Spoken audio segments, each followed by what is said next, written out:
কানাডায় গেলেই গ্রেপ্তার করা হবে ইসরায়েলের প্রধানমন্ত্রী বেনিয়ামিন নেতানিয়াহুকে। দেশটির প্রধানমন্ত্রী মার্ক কার্নি ঘোষণা দিয়েছেন, আন্তর্জাতিক অপরাধ আদালতের গ্রেপ্তারি পরোয়ানার কারণেই নেতানিয়াহুকে গ্রেপ্তার করা হবে। বিশ্ববিখ্যাত আমেরিকান সংবাদ মাধ্যম ব্লুমবার্গের পডকাস্ট সাক্ষাৎকারে এই ঘোষণা দিয়েছেন কার্নি। তার বক্তব্যে স্পষ্ট ছিল, কানাডা আইনের প্রতি অটল। কানাডার এমন ঘোষণায় আন্তর্জাতিক রাজনীতিতে তোলপাড় চলছে। এর আগে গেল সেপ্টেম্বরেও নেতানিয়াহুকে গ্রেফতারের ঘোষণা দিয়েছিলেন নিউ ইয়র্কের মেয়র নির্বাচনে এগিয়ে থাকা প্রার্থী জোহরান মামদানি। 12 সেপ্টেম্বর একটি পত্রিকায় সাক্ষাৎকারে মামদানি বলেছিলেন, তিনি মেয়র নির্বাচিত হলে ইসরায়েলের প্রধানমন্ত্রী বেনিয়ামিন নেতানিয়াহু নিউ ইয়র্ক গেলেই তাকে গ্রেফতারের নির্দেশ দিবেন। আন্তর্জাতিক অপরাধ আদালত গ্রেপ্তারি পরোয়ানার প্রতি সম্মান দেখিয়ে নেতানিয়াহুকে নিউ ইয়র্ক বিমানবন্দরে গ্রেপ্তার করা হবে।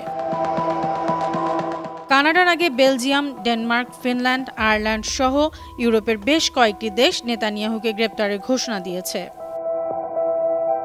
নেতানিয়াহুর নির্দেশে গেল 2 বছর ইসরায়েলি বাহিনীর হামলায় গাজায় গণহত্যায় 68,000-এর বেশি মানুষ নিহত হয়েছেন।